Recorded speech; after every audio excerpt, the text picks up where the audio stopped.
Hello and welcome to My India. I'm your host, Sarah Walsh. Over the past decade, India's foreign policy has undergone a significant transformation, guided by a nation-first approach that has strengthened its global standing and deepened strategic partnerships. As Prime Minister Narendra Modi becomes the longest continuously serving elected Prime Minister in India's history, the country is expanding its diplomatic outreach across the neighborhood and the Indo-Pacific. Recent high-level engagements with Nepal and Indonesia underscore India's focus on regional cooperation, connectivity, and shared growth. Take a look.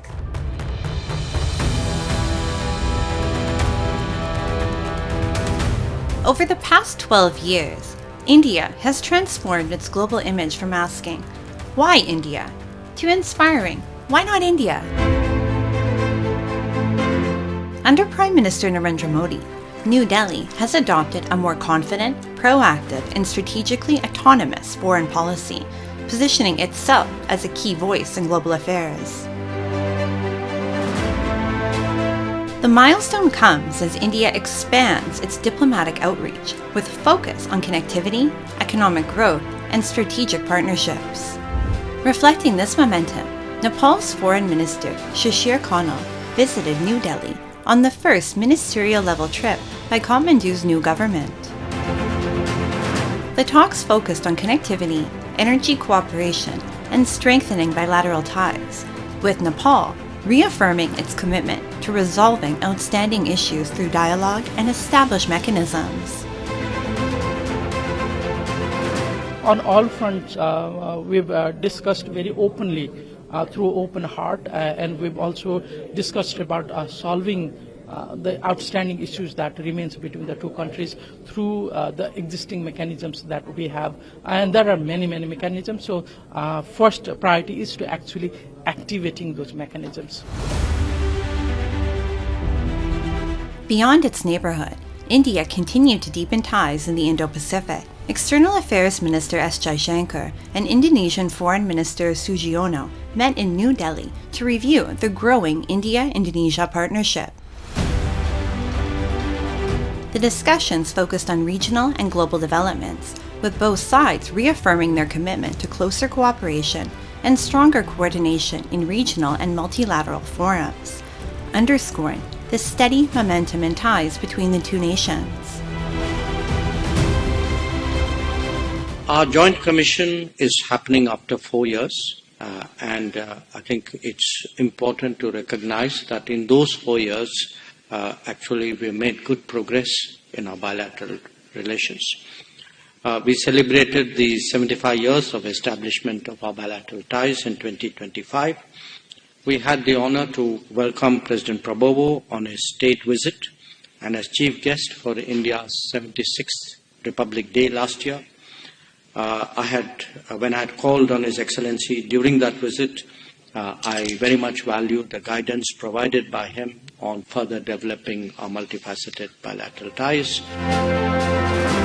As New Delhi and Jakarta deepen their engagement, Indonesia stressed the importance of sustained dialogue and closer coordination to further strengthen the strategic partnership.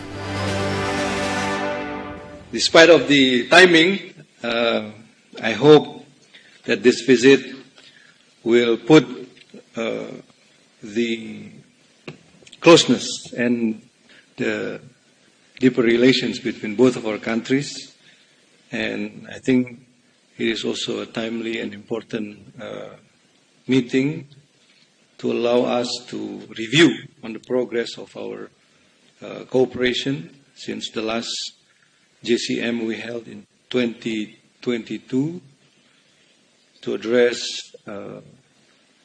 outstanding subjects that both to our common interests and follow up the result of the leaders' meeting during President Prabowo visit to India, and of course to chart the way forward to translate this partnership into more concrete outcomes. With stronger neighborhood ties and growing Indo-Pacific partnerships, India is steadily expanding its diplomatic footprint. As Prime Minister Modi's tenure reaches a historic milestone, New Delhi's foreign policy continues to project India as a confident, influential, and increasingly indispensable voice on the global stage.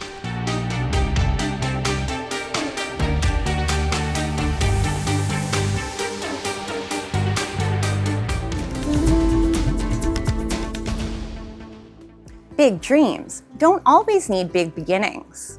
In Ranchi, a group of young innovators is proving that passion, creativity, and perseverance can turn limited resources into limitless possibilities.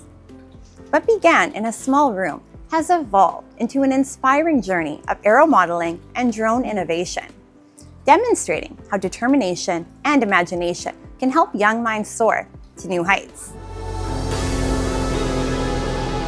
At first glance, it looks like a real aircraft soaring through the sky, complete with intricate details and a lifelike design. But this is not a full-sized airplane. It's an aero model built by Ranchi's Santosh Ram and his friends. What began as a passion for learning, experimenting, and creating something new has now taken flight, transforming a small room into a hub of innovation and dreams. From the outside, the room may seem ordinary, but inside, every model hanging on the walls tells a story of perseverance and creativity. Despite limited resources, Santosh never lacked determination. Through self-learning and countless experiments, he mastered the art of aeromodeling. Over the years, his skills have grown remarkably, and today he builds models capable of actual flight. His work has earned him recognition across the city, and along with his friends, he regularly showcases his creations at science exhibitions and government events. मुझे छोटे plane बनाना और उड़ाना बहुत ही पसंद है। मैं जब school में था तब से ही मुझे लगता था कि कुछ अच्छा बनाना है, कुछ अलग बनाना है। तब से मैं छोटा छोटा एयरक्राफ्ट बनाना स्टार्ट किया, लेकिन स्टार्टिंग में मुझे बहुत कुछ सामना करना पड़ता था, उड़ नहीं पाता था प्लेन। मैंने उस पर बहुत कुछ ऐड करते गया, उस प्लेन को बनाते गया, उस पर बहुत सारा इलेक्ट्रॉनिक सामान लगाते गया। उसके बाद फिर मेरा प्लेन फ्लाइंग होना स्टार्ट हुआ। Every aero model crafted by Santosh reflects his technical skills, creativity, and relentless dedication. Having mastered the art of aero modeling, he and his team are now exploring advanced drone technology and pushing the boundaries of innovation. Inspired by his passion and vision, many of his friends have joined this journey, turning their free time into an opportunity to learn, create, and innovate together. मुलाकात संतोष से बहुत पहले हुआ था, जब मैं school time से ही हम दोनों साथ में पढ़ाई करते थे। तो मुझे नहीं पता था कि इससे कुछ बनाने का शौक़ है, कुछ उड़ाने का शौक़ है। बस बात चलता था कि कुछ करना है, कि चार पंखों वाला एक ड्रोन होता है, तो बना के लोगों को दिखाना है और साथ में उसको फ्लाइंग कराना है। तो मैंने भी बोला कि चलो ट्राई करते हैं भाई। सपना एक रहता है कि उसको पूरा करने में ज़्यादा अच्छा लगेगा। Santosh's journey has been shaped by the unwavering support of his family. After losing his father at a young age, his mother and elder brother became his strongest pillars of support. Despite growing up in a small town, he dared to dream big. Today, his achievements are a source of immense pride for his family, especially his mother.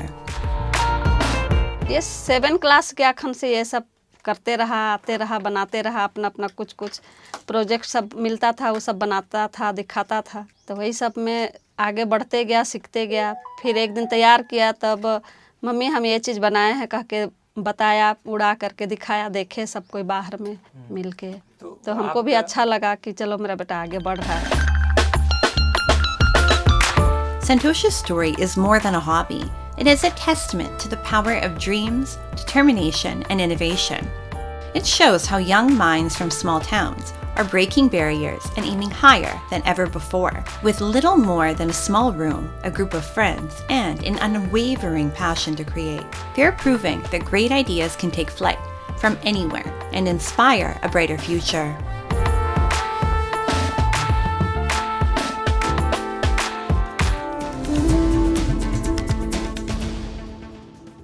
Karnataka's Kalaburgi witnessed a heartwarming display of communal harmony during the 622nd Urs of 14th century Sufi saint Hazrat Khwaja Banda Nawaz Gesudaras. Thousands of devotees from different states participated in the grand sandal procession and religious ceremonies. Amid the celebrations, members of both Hindu and Muslim communities participated in the procession, reflecting a shared spirit of faith and togetherness. The gesture highlighted the spirit of brotherhood, mutual respect, and unity, underscoring India's enduring tradition of peaceful coexistence and cultural harmony. The 622nd Urs of 14th century Sufi saint Hazrat Khwaja Banda Nawaz Gesudaras was celebrated in Kalaburgi with great devotion and enthusiasm. The annual event drew devotees from different communities and regions. The highlight of the celebrations was the traditional sandal procession. Following special prayers at the Dargah, the ceremonial procession began from the public garden and wound its way through the city before reaching the shrine. Hindu मुस्लिम भाईचारे के लिए भी हज़रत ख्वाजा बंदा नवाज़ गेसुदरास की बारगाह सबसे अहम है। मैं ये दावे के साथ कह सकता हूँ कि जिस तरीक़े का यहाँ पे रस्मात अंजाम दिए जाते हैं वैसे कहीं नहीं है। जो झेले की रस्म यहाँ उर्स से तकरीबन 1 महीना पहले होती है, वो 1 महीना पहले वाली रस्म में एक हिंदू भाई और एक मुस्लिम भाई मिलकर झेले की रस्म अंजाम देते हैं। But beyond the rituals and religious observances, it was the spirit of communal harmony that stood out. As temperatures soared to nearly 45 degrees Celsius, Hindu volunteers lined the route, distributing cold drinking water to Muslim devotees participating in the procession. Khwaja बंदे नवाज जी का 622 उर्स में जो भी जुलूस निकल रहा है, यहाँ से जुलूस में हज़ारों लोगों का आप इधर भीड़ दिख रहे हैं। और इस गर्मी में आज कलबुर्गी में लगभग 45 डिग्री सेल्सियस टेम्परेचर है। इस टेम्परेचर में हम सभी जुलूस में जिस लोगों ने आए ना, सब धर्म का लोग इधर पार्टिसिपेट करे हैं और उस सभी को कोल्ड वाटर डिस्ट्रीब्यूट इधर हो रहा है। The simple act of service became a powerful symbol of unity, reflecting the values that the Sufi saint championed centuries ago: compassion, humanity, and mutual respect.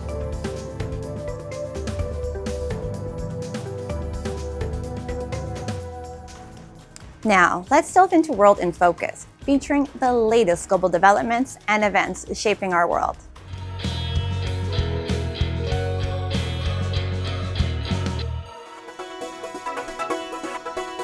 Crowds gathered in downtown Cairo over the weekend to watch live performances and art shows after a street was turned into an open-air cultural space under the government-backed Art Street initiative.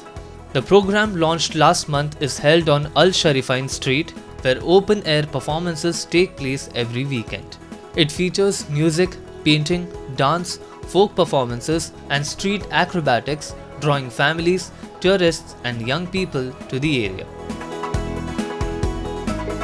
Art Street is run jointly by the Cairo Governorate and the Ministry of Culture, with the Egyptian Academy of Arts responsible for the program, oversight, and participants selection. It is part of government efforts to revive cultural life and bring art into public spaces. Nabila Hassan, president of the Egyptian Academy of Arts, said. Visitors said the initiative has brought new life to the city centre.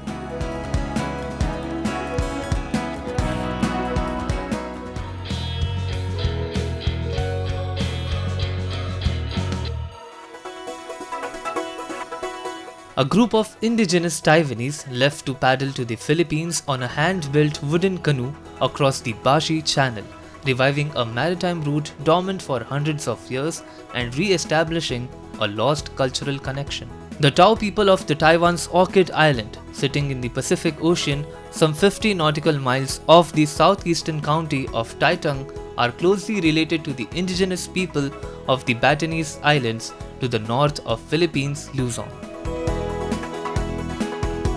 The 20-seat canoe named Ovayan or Golden Friendship was crafted by builders from 6 communities or Orchid Island as part of a government-backed project, and the trip will take around 24 hours with 60 people taking turns to row. The Bashi Channel is a highly strategic waterway connecting the South China Sea to the Pacific, and where Chinese warships frequently patrol. Orchid Island is a popular tourist destination, but poor weather and its remoteness often cuts it off from Taiwan. The Tao are one of the smaller indigenous groups in Taiwan with a population of only around 5,000. Less than 3% of Taiwan's 23 million people are from indigenous groups.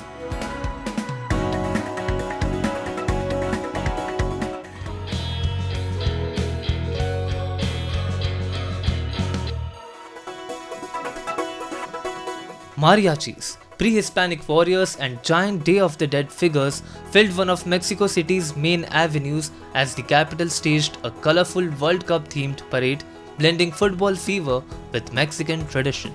The procession moved along Paseo de la Reforma to the Monument to the Revolution, featuring Catrina skeletons, alebrijes and floats celebrating past World Cup tournaments hosted by Mexico. Spectators lined the route and watched as performers danced alongside floats carrying oversized replicas and photographs of late football icons such as Pelé and Diego Maradona. For many tourists, the parade offered a first glimpse of traditions usually seen later in the year. The parade is part of Mexico City's celebrations as the country co-hosts the 2026 FIFA World Cup with the US and Canada.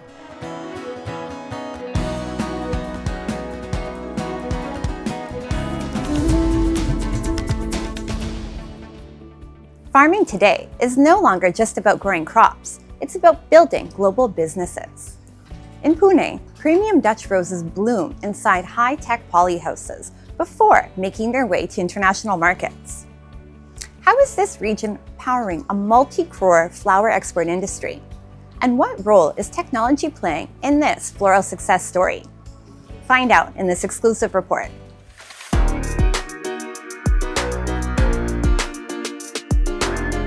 Growing premium Dutch roses takes far more than fertile soil. It requires a carefully engineered microclimate.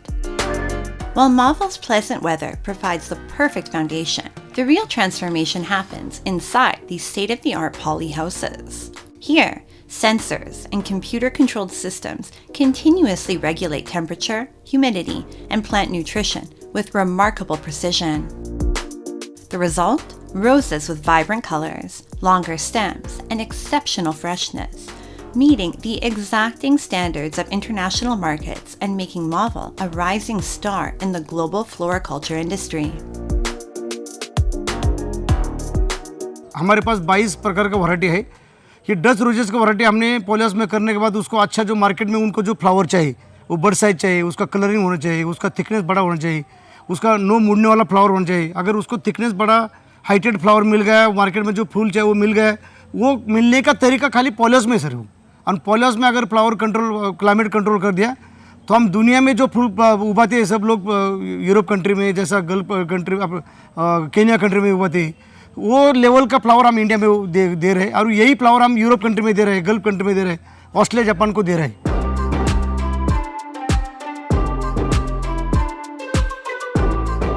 The journey from farm to global markets begins the moment these roses are harvested. Without wasting a single minute, they're placed in a specialized hydration solution and swiftly transferred to a cold room. This is where the critical cold chain process begins, a key factor in preserving freshness for international exports.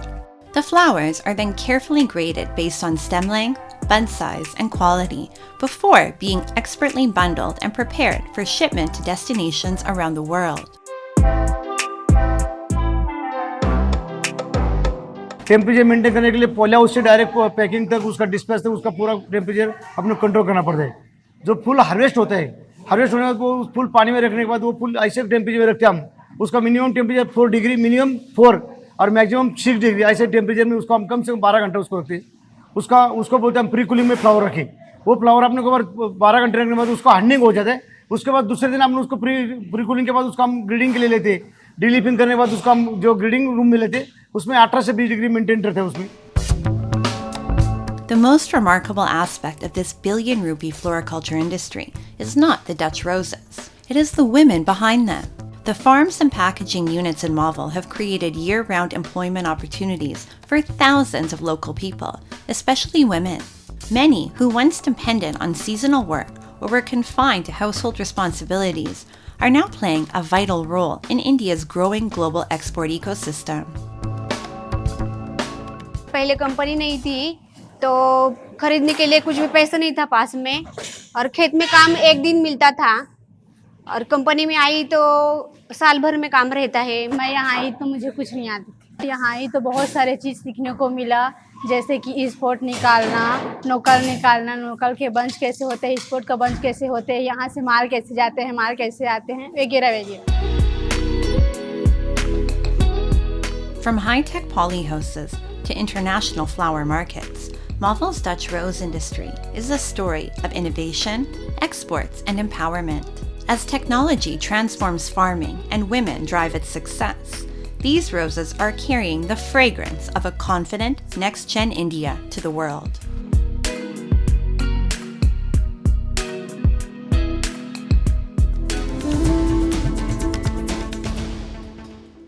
One of the most remarkable things about India is that it blends breathtaking natural beauty with history at every turn.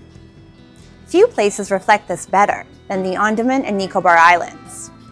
Here, turquoise waters, pristine beaches, and lush landscapes coexist with stories of courage, sacrifice, and resilience that shaped our nation's freedom struggle. Join us on a journey where paradise meets history and where every wave and every landmark echoes a legacy worth remembering. Crystal clear blue waters, powdery white beaches, and lush tropical forests stretching to the horizon, the Andaman and Nicobar Islands are a showcase of nature at its most spectacular. To experience this island paradise firsthand, we began our journey in Port Blair, the capital and gateway to the archipelago. At the heart of the city lies Aberdeen Market, a vibrant souk where local handicrafts, colorful shops, and the refreshing taste of freshly cut coconuts offer visitors a glimpse into everyday island life. Our journey also took us to the historic Chatham sawmill, established in 1883 and regarded as one of Asia's oldest and largest sawmills. Nearby, the Forest Museum displays intricate handicrafts crafted from rare Andaman timber, offering fascinating insights into the island's rich biodiversity and cultural heritage. Yet, the story of the Andaman and Nicobar Islands is about far more than natural beauty. Beneath this tropical paradise lies a history that is both powerful and poignant. Following the Indian Rebellion of 1857, the British colonial administration transformed these remote islands into a penal settlement, sending prisoners and political detainees thousands of kilometers from the mainland. It was this chapter that laid the foundation for modern settlement in the islands and forever shaped their place in history. अंग्रेज जो area को develop करते, settlement वहाँ पर कराते, लोगों को बसाते, तो उनके नाम से वो विलेजेस का नाम पड़ गया. जो चीफ कमिश्नर या सुपरिटेंडेंट होते थे, उनके नाम से कई विलेजेस हो गए. Fararganj is the chief commissioner's name, Ketalganj is the name of a chief commissioner. इस तरह अलग अलग, प्रोतरापुर, ब्रिजगंज, ये सब ब्रिटिशर्स नाम थे, उन्हीं के नाम से ये सब हो गया. The most iconic landmark of Port Blair is the cellular jail, a powerful reminder of India's freedom struggle and the sacrifices of countless revolutionaries. Built between 1896 and 1906, the jail was designed for the dreaded punishment of Kalapani, where prisoners were exiled and kept in complete isolation. Its 693 solitary cells were meant to break their spirit, but many freedom fighters remained steadfast in their resolve. Today, the cellular jail stands as a symbol of courage, sacrifice, and India's journey to independence. पहले मालूम था इस चीज़ के बारे में. मैं यहाँ पे अलग अलग कोर्टिया घूमा. मैं यहाँ पे ये देखने आया था कि यहाँ पे लोग कैसे रहते थे, जितने भी क्रांतिकारी थे या फिर जिनको जितने भी प्रिजनर्स थे, वो यहाँ पे कैसे रहा करते थे, उनको क्या खाना दिया जाता था। This is best actually. ये हमने स्कूल में पढ़ा था इसके बारे में, आज वो सारी मेमोरीज फ्रेश हो रही हैं, देख रहे हैं उन्होंने कैसे स्ट्रगल किया था हमारे लिए, और कैसे आज हम खुली हवा में सांस ले रहे हैं just because of those people. तो अच्छा लगा, सब कुछ बेस्ट था यहाँ पे। Especially the details in terms of the gallows, the way that our freedom fighters were tortured. I was not expecting it to be this transparent as well in terms of the history.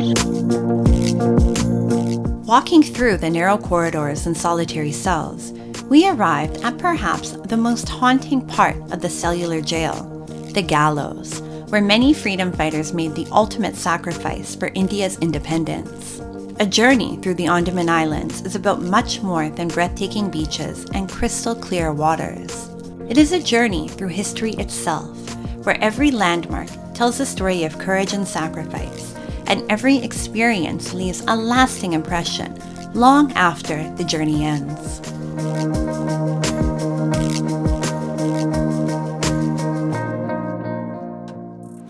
The Andaman and Nicobar Islands beautifully blend stunning natural beauty with India's rich freedom struggle legacy, offering visitors a unique journey where history, heritage, patriotism, and paradise come together.